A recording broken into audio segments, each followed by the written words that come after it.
Hello and welcome to Indie Recon. And this is our first session. It's my great pleasure to be here today with Mark Coker, who is the founder of Smashwords, which, as most of you know, is the largest distributor of ebooks in the world globally. Welcome, Mark. Hello, Orna. Fantastic to have you here at Indie Recon and to be kicking off our 3 days of fun and games, but lots and lots of education and ideas and inspirations for indie authors all over the world. And the Alliance of Independent Authors is really pleased to have upped its involvement with Indie Recon, which was, of course, founded by Shelley and Ali, who you met at the last session. So we're going to be talking today about what it means to be an author now, right now. And we thought, Mark and I, when we were preparing this session, that one of the most interesting ways to approach this question might be to kind of cast our minds back to what seems like a very long time ago when this whole thing started and Smashwords was founded, but actually, he tells me, was only 7 years ago. Right. Yeah, it was a different world 7 years ago. It was a totally different world. So can you kind of take us back there and talk to us a little bit about, why you founded Smashwords, how it came about, but really mostly, what was it like for authors back then? Yeah, so I founded Smashwords in 2008. Smashwords was really a solution to a problem that I faced. My wife and I wrote a novel about 10 years ago, uh, a novel about the soap opera industry. My wife is a former reporter for a soap opera magazine here in the US. And we were represented by one of the top literary agencies in New York City. And for 2 years, they tried to sell our book, but they couldn't sell the book. Publishers refused to publish it because previous soap opera-themed novels hadn't sold well in the marketplace, so they were reluctant to take a chance. And it was through that experience that I got the idea for Smashwords. I realized that there were probably hundreds of thousands of other authors around the world, just like us, who were having their dreams of publication crushed simply because a publisher was unwilling, unable, and disinterested to take a risk on every author. So I thought about the problem and I thought, okay, there's a potential solution here, and ebooks were part of that solution.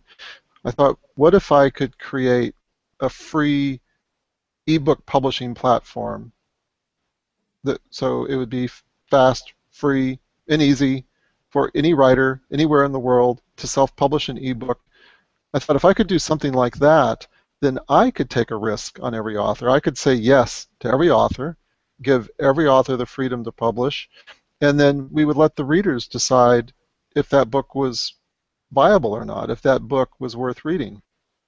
So And so can I that, ask, sorry, just to cut across a little, can I ask at what stage, where was Amazon at this stage?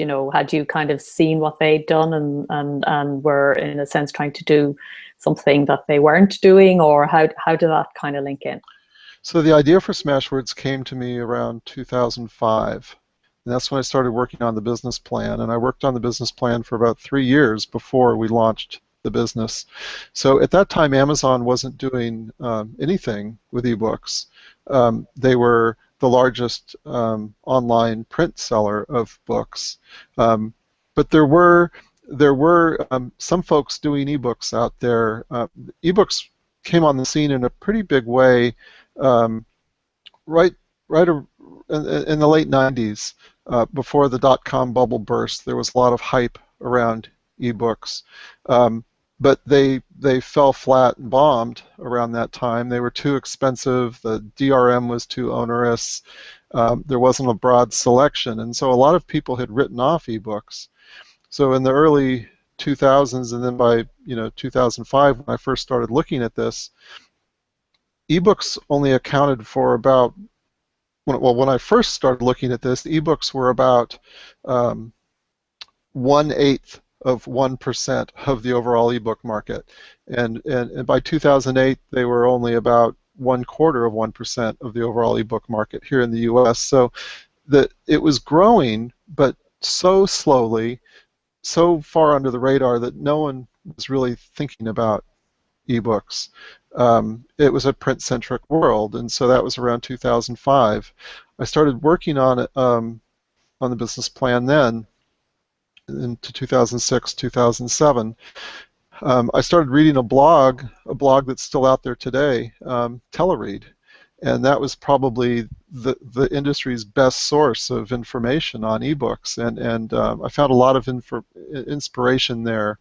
David Rothman is the founder of that, and I thought his insight was just genius. But I studied everything I could. I learned about the business, and by 2008 we were ready to launch. Now at that time, so this is 7 years ago, almost 10 years ago, I really view that period of the publishing industry as the dark ages. This was a time when the world was almost 100% print-centric, and publishers controlled the book industry. Publishers controlled the printing press, so they decided what books were produced. They controlled the distribution to bookstores, so they decided what bookstores could sell and what readers could discover and purchase. And they also had all of the knowledge of professional publishing. You know, like any proud industry, there's a tremendous amount of really great knowledge locked in the brains of publishers. And so that was kind of the backdrop for when we launched in 2008. Now, it was kind of crazy in retrospect to try to launch a business in 2008 selling ebooks. So ebooks were a format that no one was reading, and we were going to build our business around authors that no publisher wanted to publish. So, and we were going to turn the business, the compensation model upside down. So rather than like traditional publishers paying 10 to 15% of the list price as the royalty to the author, we decided to pay 85% of the net to the author, which is up to 80% of the list price. So that was the business we launched in 2008. It was a time. You were just about as crazy as somebody who sets off to write a book. Exactly as crazy. Anyone during that time who had the guts to write a book. I just have so much admiration for writers. It is so difficult to write a book. You're writing a book against all odds because all sensible people in the world, especially your friends and family who love you, who care about you, are going to be really concerned about you. They're going to be proud that you're embarking on this grand adventure, but they know that your odds of success are not very high. But writers write for the passion of it, and writers are dreamers. And writers, you need to be a little bit crazy to write a book. And so writers were writing books during this time, during these dark ages, even though their odds of publication were really low, and even though if they were lucky enough to get a traditional publishing deal, odds were that their book would flop because most publishers' books failed. Most publishers' books hit bookshelves and within a couple months were forced out of print to make room for the next wave of books.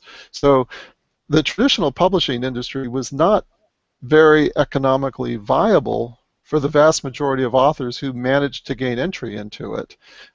Yet writers continued to write because writers write for reasons that are different than why publishers publish. You know, publishers are running a business. They're in the business of selling books. They need to sell books, otherwise they can't keep the lights on. Now, the people within publishing are awesome. Every single person I've ever met in the publishing industry and who works for a large publisher, they are an awesome person. They love books. But the business model forces certain restrictions around what a publisher can do. It's the business model of traditional publishing that prevents a publisher from saying yes to every author. So after having that epiphany, realizing that even despite the great talent in publishers, even though that despite their talent, most of their books were failing. And I realized they're essentially just throwing spaghetti against the wall. It's the readers decide if a book is going to sell well. And I also thought that this is the wrong way to value books. If we only value books based on how many copies they can sell, we're really doing a disservice to book culture, because books are more valuable than just monetary value. And I really believed that every writer had a right to become a published author, and that was probably one of the most radical beliefs of Smashwords, and it's what really defines who we are. Every writer has a right to publish. Every writer has a right to be judged by their readers, and so that's what we tried to enable. And so we launched the business in 2008, and by the end of 2008, we were working with 90 authors around the world, and on a good day, we were only selling about $10 worth of books. And so we were bringing in about $1.25 a day, and we were hemorrhaging about $10,000 a month. So the business wasn't looking real great at the end of 2008, but I believed that the world needed something like this, and that eventually the world would come around, and eventually the world did. It's interesting to note that in 2008 and prior, self-publishing, it was a four-letter word. Self-publishing is what failed authors did. There was such a stigma around self-publishing. Self-publishing was seen as the option for failed authors. And the truth of the matter is, at that time, by that definition of that time of the Dark Ages, you were a failed author if a publisher rejected you. Because without a publisher, without the printing press, the distribution, and the knowledge, you weren't going to sell books. You were a failure. So publishers had the power to make you a failure back then. But I envisioned a different world where publishers didn't have that power, where readers had the power. And my idea was not revolutionary. For me, a lot of my inspiration came from the democratization that I was already seeing on the internet with blogging. Blogging came along before Smashwords came along. And when bloggers first came on the scene, you had traditional media, thumbing their noses at bloggers, saying, "How dare you think you have the ability to write, or the ability to act like a reporter or a journalist?" And yet bloggers were finding these amazing audiences, and to me that was inspiration. It gave me confidence to know that there's a tremendous amount of talent out there in the world that was not being realized simply because these traditional gatekeeping systems were preventing this talent from having a chance to be judged by its audience. So that was the end of 2008. By 2009, I had another epiphany, and I realized that we were selling books at this dinky little Smashwords.com bookstore, and no one knew who Smashwords was. And if we wanted to sell books, we needed to start thinking like a publisher. Publishers don't sell books off of their own websites, they sell books at bookstores. So we had to get our books into bookstores. And so I started having conversations with the major online retailers. And the first conversation I had was with Barnes & Noble. And to my surprise, Barnes & Noble wanted every single one of our books. And then I spoke with Sony. And Sony was an early pioneer in ebooks. Sony was doing ebooks way before Amazon was. And Sony wanted all of our books. And then, by end of 2008, 2009, Amazon was doing ebooks. I spoke with Amazon. They wanted our books as well, which is interesting. At that time, they wanted our books. And then, Apple entered the market in 2010, early 2010. We had 2,200 books in their store on day one. And our move into distribution really made our business model viable. As soon as we started distributing through the major bookstores, our books started selling, our authors started earning money, and we started earning some money as well. But it still took us a few years to reach profitability. We almost ran out of money on the way. I had to mortgage my house, and then another house. And I put everything on the line, and I wouldn't recommend that viewers at home try this. but it all worked out. So, Great. And can you talk to me a little bit about, the indie author's life then at that time? So obviously, it was heady, it was new, it was possible, and you were creating a whole new possibility, and then other people came in and they were supporting that. So what was life like for indie authors at that point? We look back on it now, it's such a short time ago, but it seems like the golden age there around 2010, 2011. it was a golden age. It was a wild time. It was a time of hope and possibility, and thousands of writers jumping in trying to do it. One thing I realized very early on in 2008 is that there was no manual for how to self-publish an ebook. No one knew how to do it. At that time, in 2008, you asked people what an ebook was, and they'd say, oh, it's like a PDF document, right? And yes, that was the dominant standard for ebooks. So what I realized early on is that we needed to help train writers, how to think about this new world, how to get their books out in this new world. I wrote the Smashwords style guide in 2008, and that's because one of our authors said, look, we need to know how to format a book. And so I wrote that. And the next year, someone said, we need to know how to market a book. So I wrote the Smashwords book marketing guide. And then, we started training our authors, and we were learning at the same time as our authors were learning. And I paid a lot of attention to our authors. Our authors, many of whom were just starting out as well, they didn't know what they were doing, and so they were just trying all kinds of really interesting things. They were doing a lot of dumb things, but they were also stumbling across things that were just absolutely. Bring us back to what it was like to be an author back in 2010.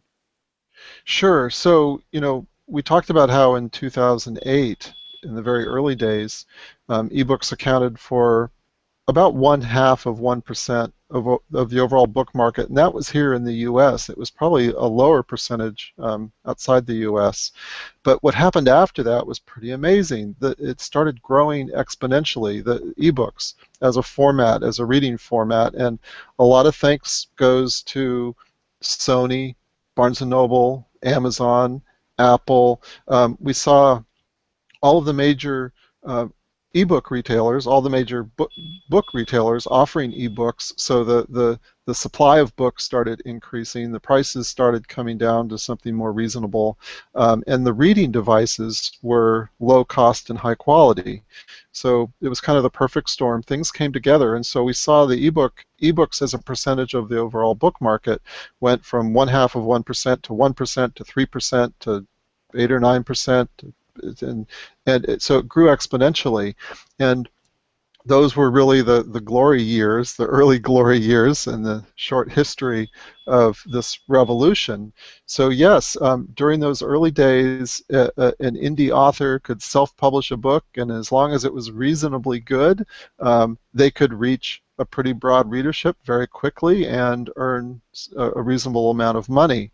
But what we've observed in the last 2 years, so starting kind of at the end of 2013, toward the end of 2013 and then 2014, the growth in the ebook market hit a brick wall, and it slowed.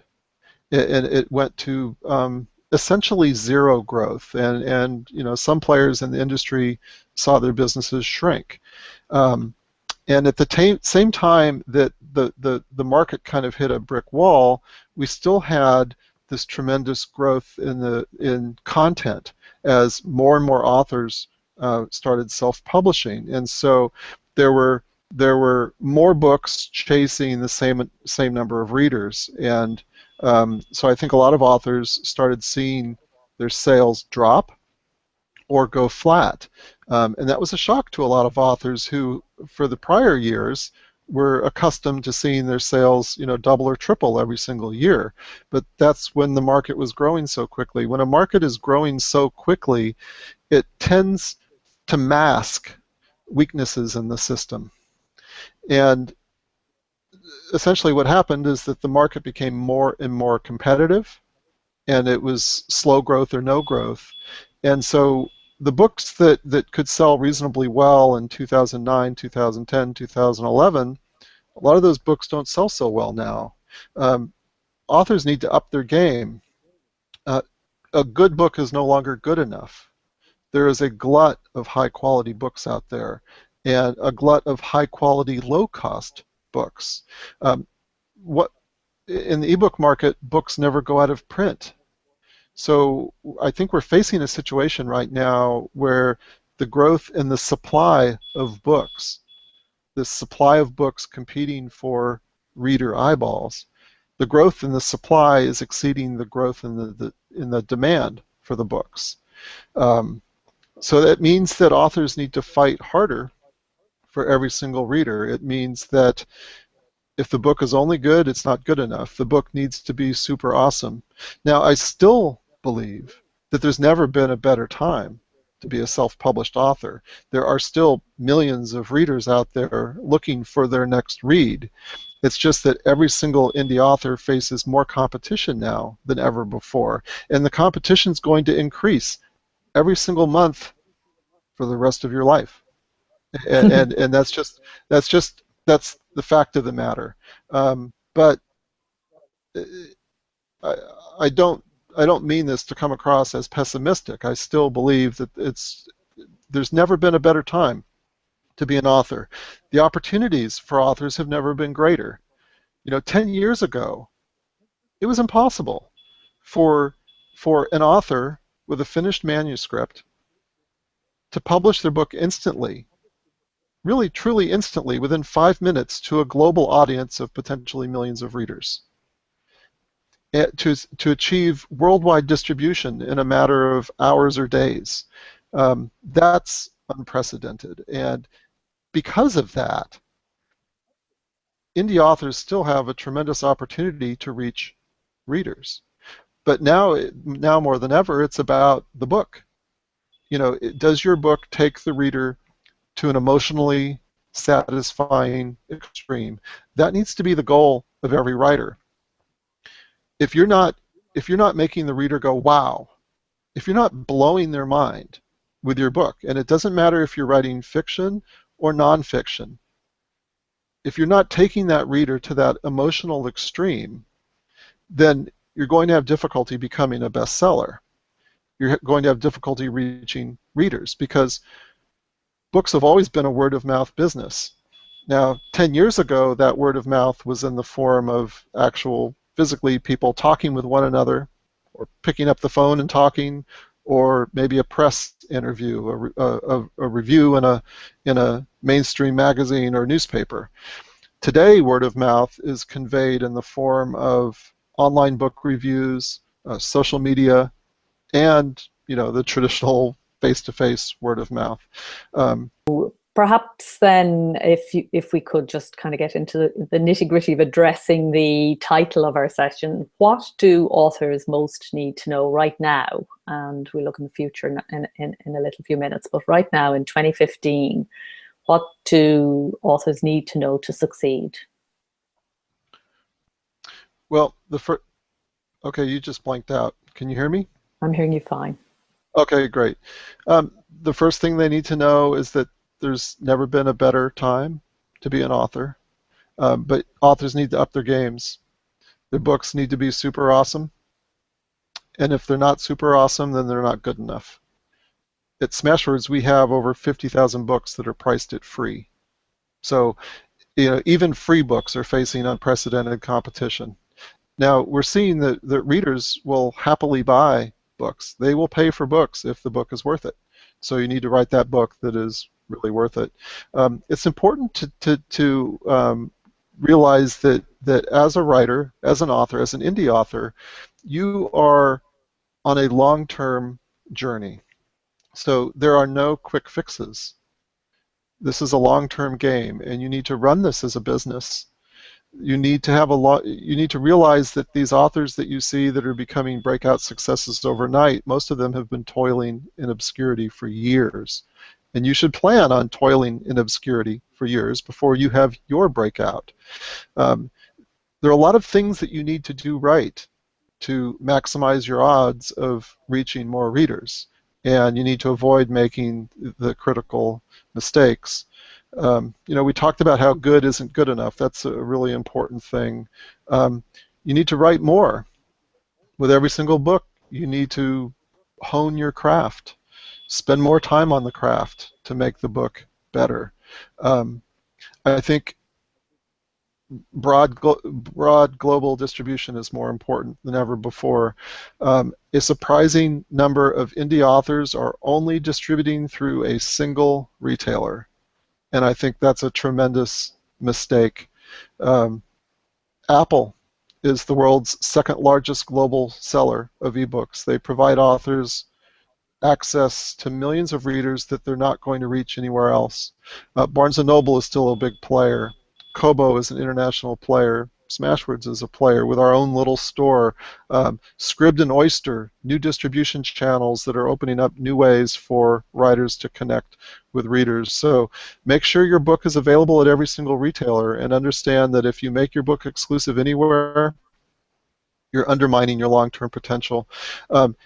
Many of the stores are expanding internationally. I mentioned Apple. They're in 51 different countries. Every single one of those countries represents a unique micro market where you need to build readership. And so you need to be thinking in those terms. And the authors who are popping in and out of exclusivity are completely undermining their ability to build readership in these other stores around the world. So you need to watch out for that. I see a great opportunity for indie authors to collaborate with one another more. So you should be partnering with fellow authors who write in your genre, fellow authors that you love, that you think your fans would love. Collaborate on box sets.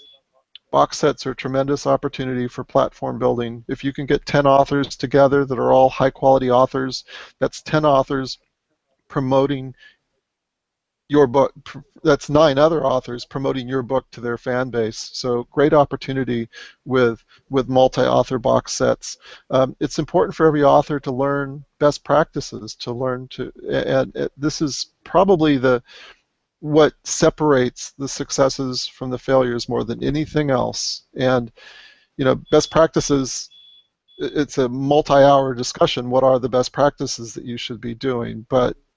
And we've talked about some of them already, but the book needs to be super awesome. Your cover needs to be super awesome. It needs to make an honest, emotional promise to the reader and deliver on that promise. Your cover needs to look better than what the New York and London publishers are putting out. So the cover design is really important. The distribution is really important. You need to learn to take advantage of the new tools. One of the most exciting tools today is pre-orders. Pre-order distribution for your ebook. The ability to get your book listed in stores months, up to a year in advance of the book being available for sale. Pre-orders give authors a tremendous incremental advantage in the marketplace, especially at Apple, Barnes & Noble, and Kobo, because all of those accumulated pre-orders that you gain credit toward your first day's sales rank. It causes your book to jump in the charts, and when you jump in the charts, your book becomes more visible and more desirable to more readers. At Smashwords, we've been offering pre-order distribution now for over 2 years, and I'm still surprised that the vast majority of authors aren't taking advantage of these tools. So it's no longer enough just to write a great book and put a great cover on it and a great price and full distribution. You need to learn how to use these tools. These tools are available to you. They're free. You just need to make the effort to learn how to make best use of these tools. Time management, I think, is going to be another thing that separates the winners from the losers. I see authors wasting so much time on things that are not essential to the business of selling more books. Can you give us some examples? Well, I see a lot of authors wasting time on social media, spending all their time marketing and not spending enough time writing. I see a lot of authors on social media who spend a lot of time fretting and worrying about things that they really shouldn't be worrying about, like piracy. All right? There are evil demon scumbags out there who are going to steal your book. There are people out there who will never purchase any book ever, and they will try to steal your book. And um, you can't stop these people. And so there's really not a lot of value in allowing your anger or your fear to paralyze your publishing. The only way to ensure that your book will never be pirated is to never publish it. So don't worry about piracy. Um, don't worry about someone stealing your book and trying to sell it. Don't worry about people trying to steal your ideas. Yes, that will happen, but if you spend all your time worrying about that, you will find yourself in a state of paralysis. And here's an example that's it's very self-serving for me to say. Smashwords is a distributor.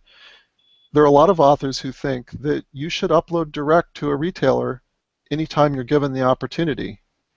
But I can tell you, I know what the average self-published author makes. And it's probably less than $2,000 a year for the average author.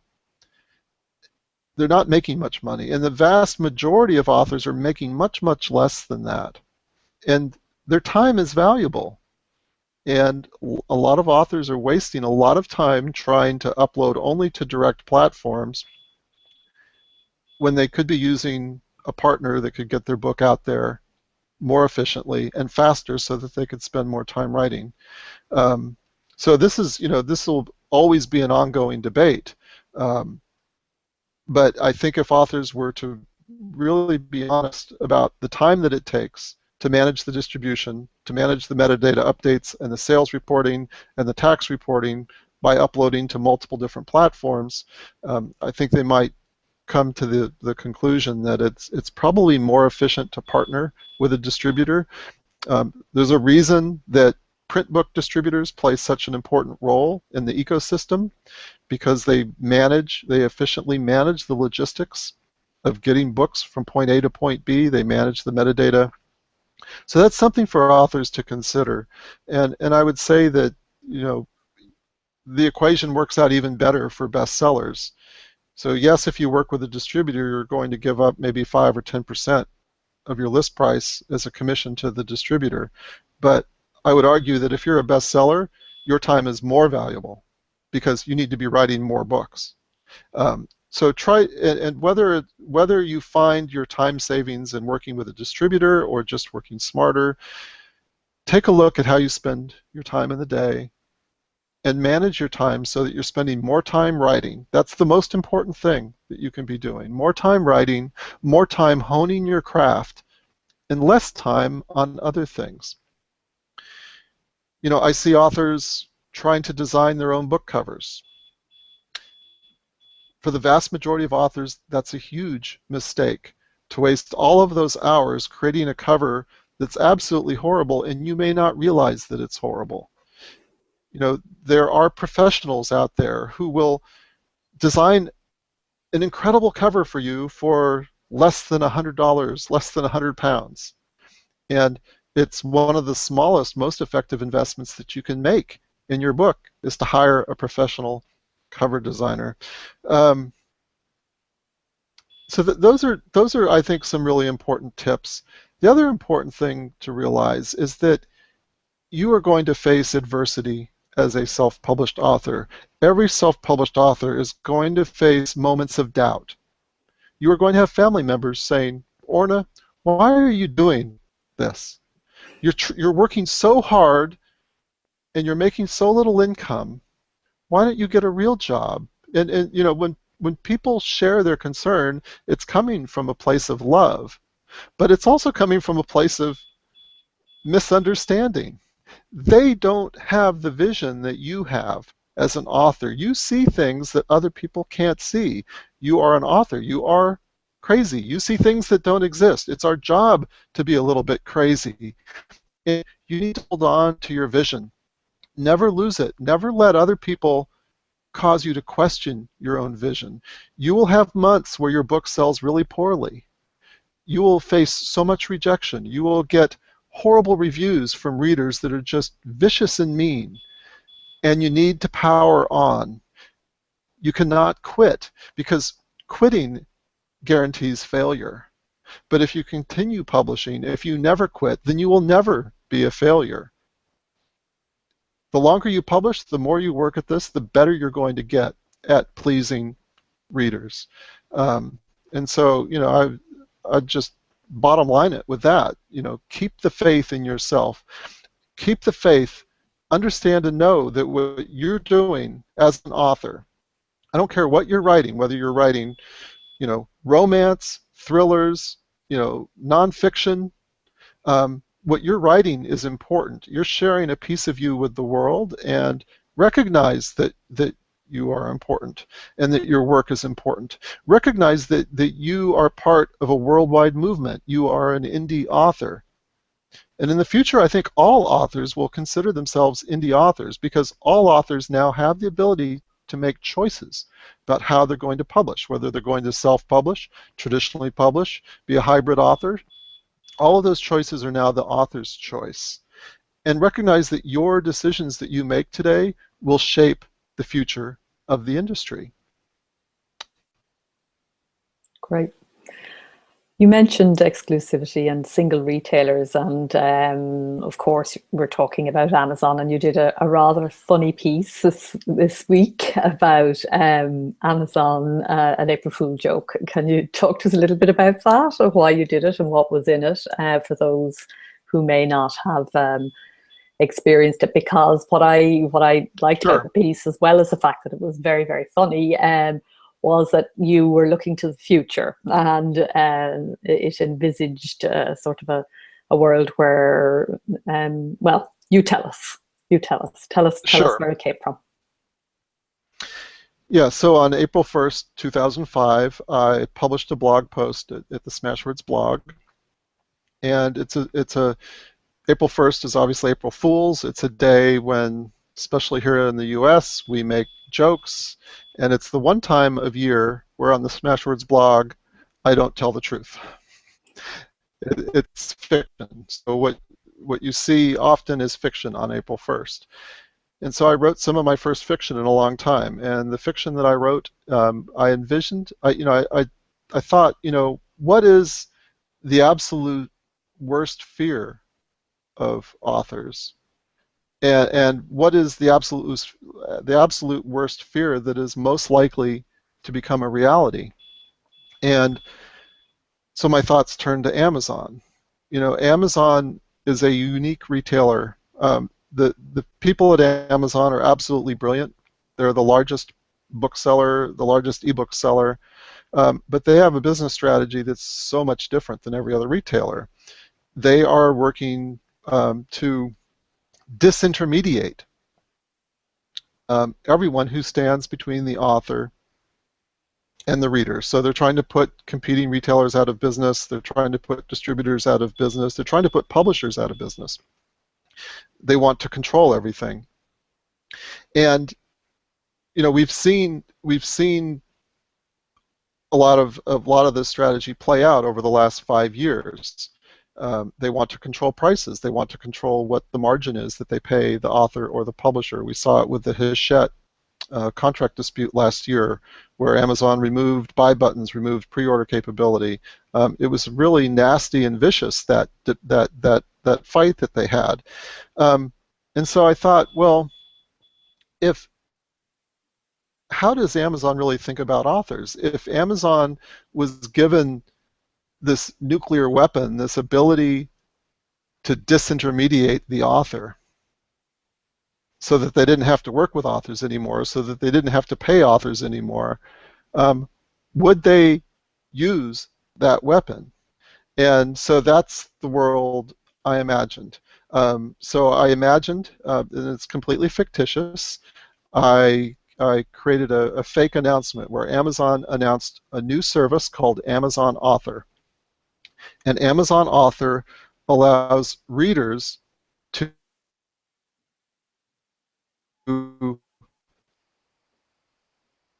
read. So they want to read a paranormal romance with bunny rabbits that have rabies set in the Victorian era or whatever. I gave some examples that were completely absurd. I tried to be as absurd as possible. And I doctored up some web pages. I showed how Amazon was marketing this product, how they were encouraging readers rather than purchasing 50 Shades of Grey, they should build their own book and build it for free. And so I visualized an artificial intelligence world gone horribly bad, where authors were no longer needed because readers could build better books, better machine-generated books, books that were automatically created on demand based on the reader's unique preferences, based on their purchase history, based on the authors that they enjoy. And I provided essentially a roadmap for how this scientific genius would have been pulled off. And to prepare for this, I studied how the human brain works. I studied creativity and what's known about creativity in the human brain, and then applied my knowledge of books and then my knowledge of the fears of authors, and I constructed this elaborate post. Now, I tried to fill the post with so much absurdity that authors would realize before they got to the end of the post that this was a prank, that it was not real. Most of the people who read it, by about a quarter of the way in, a third of the way in, they realized that, oh, they remembered, it's April Fool's, this can't be real. But one thing I was struck by was the sheer terror that so many authors experienced as they read this fictitious story. So many authors believed that this is something that Amazon would do to them. It really says a lot about how authors feel about Amazon, that we respect Amazon, we see Amazon as the place where we sell more books than any other retailer, but authors are fearful and suspicious that something like this could happen. One Smashwords author wrote me privately, and he said he was upset. He was really upset. He said, "This was a War of the Worlds moment for me." So he was speaking of the Orson Welles War of the Worlds radio broadcast, where listeners didn't know that it was that they were being presented a fictitious story. Listeners thought that the world actually was being attacked by aliens, and a lot of readers read through this fictitious post and really felt terror, and I knew that this would touch a lot of nerves, but it really kind of surprised me, the nerves that it did touch. And in one sense, it means I pulled off the satire well, but in the other sense, it means that it made me really uncomfortable that this fiction could upset people so much. Not that these people were upset at me for writing this, but so upset that something like this could happen, that a company could use artificial intelligence to automatically generate books that were better than what a live human author could create. It was scary for a lot of people. So it's really interesting. I would encourage anyone to read through the comments of the blog after you read it. Really eye-opening about the fear that authors have in being replaced by essentially robots. And today it's impossible for this to happen. That a computer could write a better book than a human, but 10 years from now, 20 years from now, 30 years from now, someday it probably will happen. And I hope that if anyone takes away anything from this, as we think about this speculative future, understand that we as authors, we have more power than we think. in terms of our ability to shape the future. And this really is what I envisioned is the equivalent of a nuclear weapon. And do we want this nuclear weapon to be in the hands of anyone? Because I think the answer is no. Now, I, I'm an optimist at heart. I'm hopeful that the day that this capability arrives or gets closer to arriving, that it will be accompanied by tools that writers can use to create better books. So I think the other side of this, maybe the brighter side of this inevitability, is that maybe someday there will be tools that we can use that will help us tap into greater creativity and to help us write even more creative books. I think the odds are pretty good that the human touch will always add value to a book above and beyond what a machine can create. Um, but it's fun to think about. It's scary to think about. Well, next year you can write a piece of instead of writing horror fiction, you can write a piece of fantasy fiction whereby every author earns enough money to support their needs. How's that? That that would be wonderful. I I don't know if that's believable. No, it's It, fantasy for sure. yeah, this is not a profession that you go into to make a lot of money. If you're doing it for the money, um, you'll probably fail. The authors who are successful in the future, who are commercially successful in the future, they will be authors who are writing for the right reasons. They're writing because they love to write, because they love to please their readers, because they're good. They're not just good, they're incredible, and they're adding tremendous value to the world.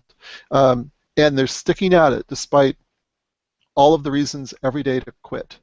All right, those are the writers that will be successful. Those will be the writers who are prepared for when lightning strikes, when a stroke of luck strikes, when an influential blogger reviews their book, or a newspaper reviews their book, or an influential person on social media shares their book with their closest 50,000 friends.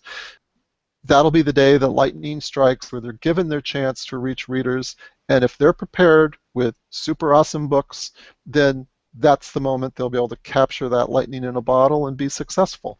But you'll only experience that moment if you're out there publishing, never giving up, if you're adopting best practices, always working to get better and better and better, and also keeping a positive attitude.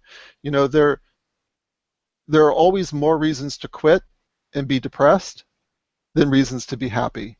And so this is where, maintaining some delusion and some optimism about your potential is really important. Never give up. Fantastic. And just to finish then, Mark, could you look ahead at the next year or two and give us a prediction or two of what you think is realistically going to happen, reining in that imagination of yours? Sure. So, I talked about how the market the last couple of years has really slowed down.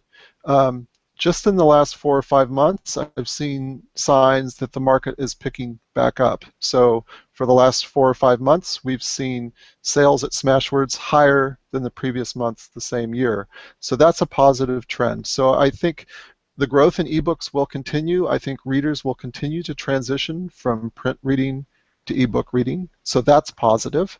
I think we will continue to see growth in readership of ebooks around the world. I think we'll continue to see growth in developing countries. I'm really excited about that. I'm excited about the growth, the adoption of smartphones. So 7 years ago, 8 years ago, most cell phones were not ebook ready.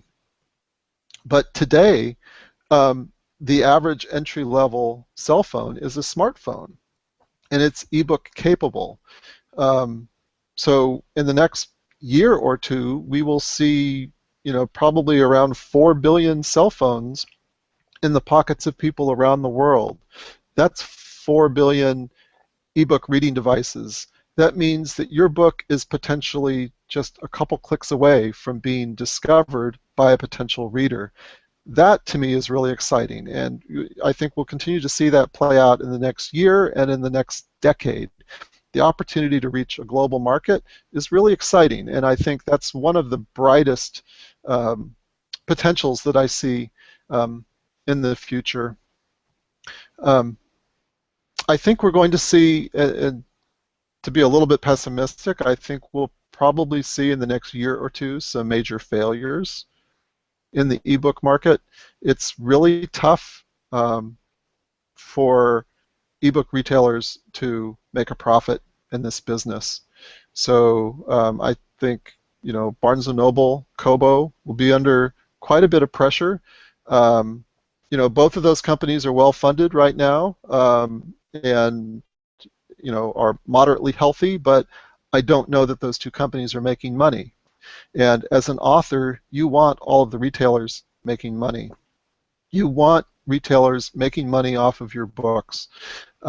We want a world where there are more retailers, more booksellers, as opposed to fewer. So I'm very concerned over the next year or two what will happen if Amazon continues to be so successful with their strategy around exclusivity. They've got probably close to 750,000 books in KDP Select now. Those books are provided by indie authors.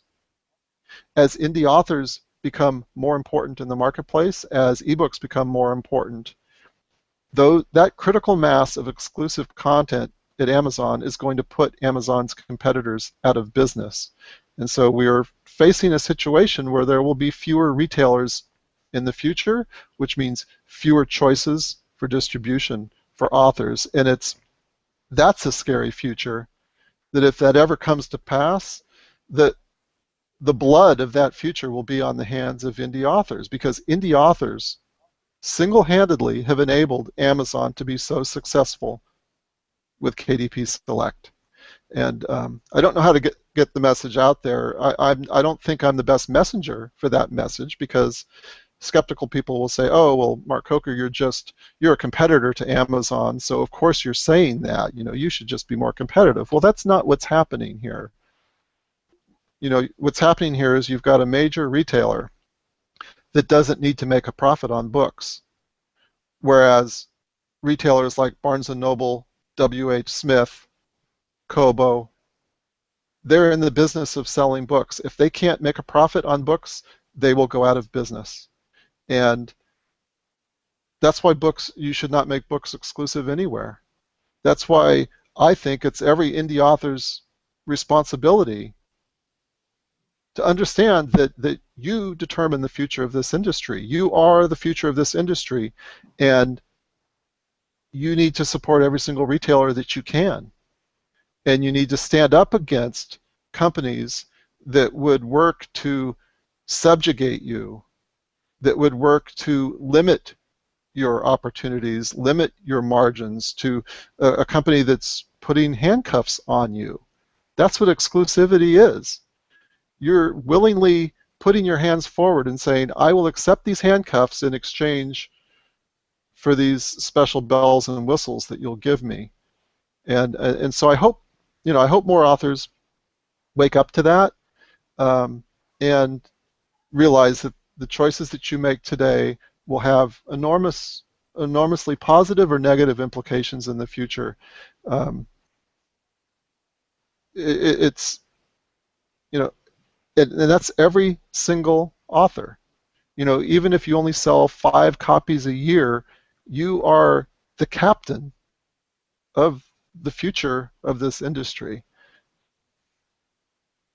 Okay, I think we could not finish on a better sentence than that, because whatever decision we decide to make for, you know, ourselves as authors or for an individual book, I think that's what being an indie author means. It's a state of mind, it's a state of heart, it's a state of soul, you could say. It's not about so much, you know, where you sell or what you sell, as the approach and the attitude that you bring to it. And you know, it doesn't matter if you trade publish, as well as people call that hybrid. I call it indie if you are using a trade publisher as a service. And I think then when you think about being indie and what that means in terms of serving your reader and in terms of serving other writers and in terms of serving the book culture and the larger book culture, absolutely there's a responsibility that goes with doing this job. Mark, that was an absolutely brilliant summation. And look back, I learned things there about, I thought I knew all about Smashwords. I learned things that were really interesting and about the book world. Thank you so much for taking time out of your very busy schedule to kick off Indie Recon in such fine fashion. My pleasure, Orna. Thank you, and have a great online conference here. And I'm sorry I won't see you at LBF this year. Yes, you're not coming. No. Okay, we can't have you every year. No, well, it's my wife's birthday. It's a special. She's turning 40, and I'm taking her on a surprise trip. Don't tell her. You mean she doesn't watch every recording you do? No. Well, we'll miss you at LBF, and I won't be at BEA this year, but hope to catch up with you somewhere on the circuit, or if not that, online. And our thanks again. All right, Orna. Thanks a lot. Take care. Take care. Bye-bye. Bye.